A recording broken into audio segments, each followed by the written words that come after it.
Ganito po yung pinakakwento diyan, no? 'Di ba? Galing sila sa Afghanistan yung mga Amerikano, no?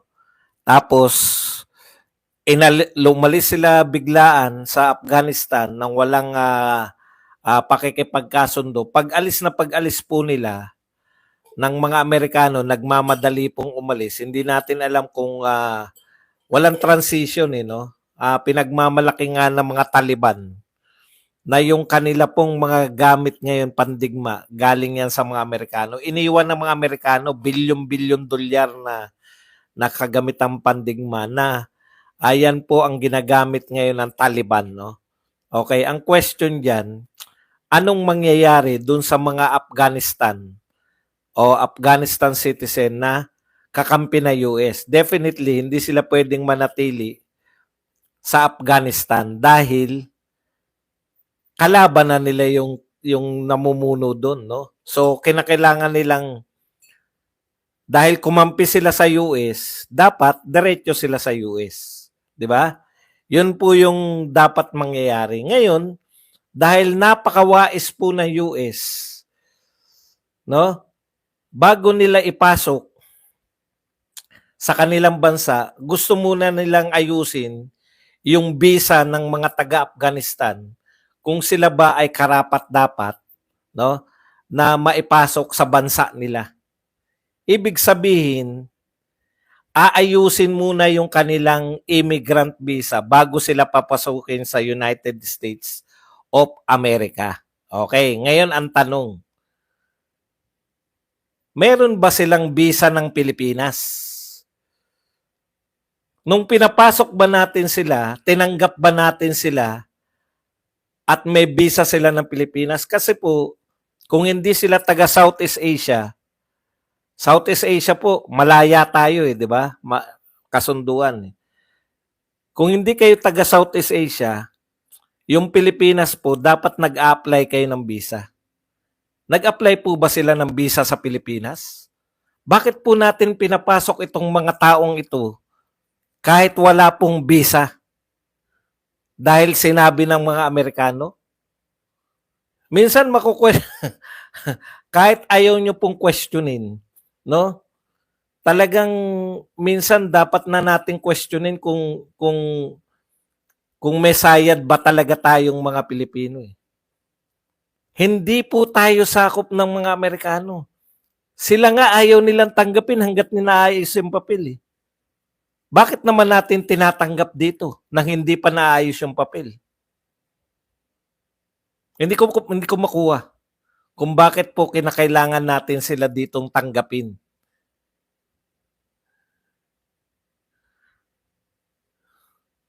Kayo po, baka kaya nyo pong ipaliwanag sa akin.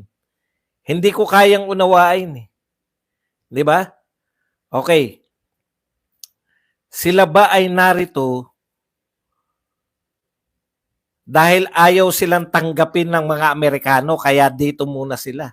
Bakit naman nating tinatanggap? Yung Amerikano nga, hindi sila tinatanggap in the first place.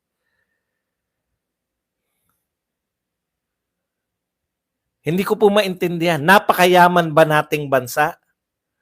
Hindi ba tayo ayuda nation na tayo? Marami pong mamamayan natin umaasa na sa ayuda. Bakit po tatanggap tayo ng taga-ibang bansa?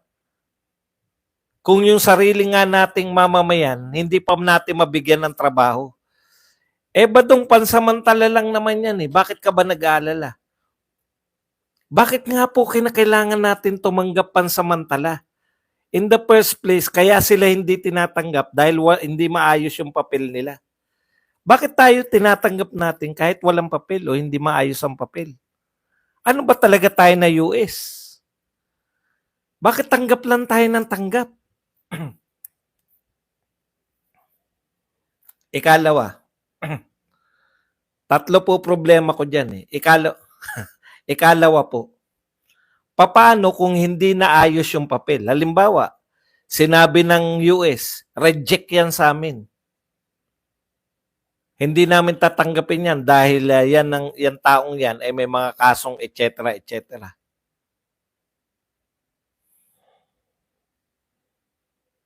Paano pag hindi tinanggap ng US? Mananatili sila dito? Ikatlo, magpapalit na po ang Pangulo ng Amerika. Alam natin na maraming mga ginawa si Biden na hindi na po itutuloy ni Pangulong Donald Trump, President Trump. Katulad po ng yung pong polisiya sa immigration. Yung pagpapapasok basta-basta. Paano? Kasi kailan po upo si 20, sa January 20 po. Manunumpa na si Donald Trump. Ilang araw na lang, 2 linggo. So paano pag hindi tinanggap ni Donald Trump? Kasama ba yan sa polisiya ni Donald Trump?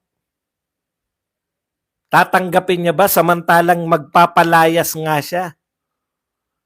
Papalayasin niya nga yung mga sarili niyang mga illegal immigrant doon. So ibig sabihin kung ang tutok po ni Donald Trump sa mga unang bahagi ng kanyang panunungkulan, palalayasin niya muna yung lahat ng mga illegal immigrant. Matagal po yun. Huwag niyo pong sabihin na habang pinalalayas niya yung mga illegal immigrant, tatanggapin niya tong mga Afghanistan na to.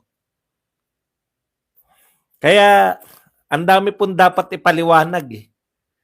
Kung yung Amerika ayaw tanggapin niya mga taong yan, yan po ay kanila pong problema. Ayaw nilang tanggapin. Bakit natin tinanggap? Sino nag-assure sa gobyerno natin na yung mga Afghanistan na yan na refugee ay tatanggapin ng US?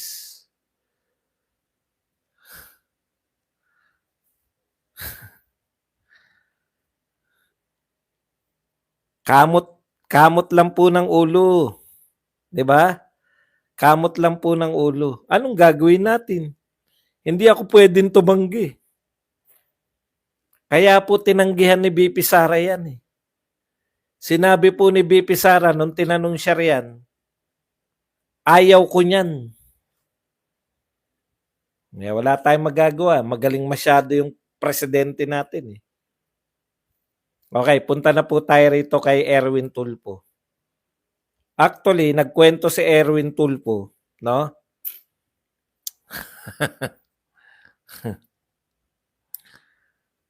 Na siya ay TNT, etc. bilang tugon dito sa problema niya sa yung binibintang sa kanya. Pero binasa ko po, ang linaw po ng ang sinabi ni Erwin Tulfo. May panlilito po sa mga sinabi ni Erwin Tulfo. Sabi niya, wala akong nilabag na batas sa Pilipinas. Yung pag-stay niya sa US, yung pagiging US citizen niya, wala akong nilabag na batas sa Pilipinas. Wala akong nilokong Pilipino wala akong nilokong Pilipino. Wala rin akong niloko sa Amerika. Wala rin akong kaso ng estapa. Yung wordings niya, may panlito eh. Hindi talaga siya truthful. Hindi talaga siya nagsasabi ng katotohanan. Ano ba ang issue natin kay Erwin Tulfo? Ang issue natin kay Erwin Tulfo, may nakita tayo, ito po, nasulat mula po sa Embassy of United States at may petsa pong October 11, 2022. October 11, 2022? Presidente na po si Marcos niyan. October 11, 2022? Kung hindi po siya congressman, DSWD secretary siya at that time.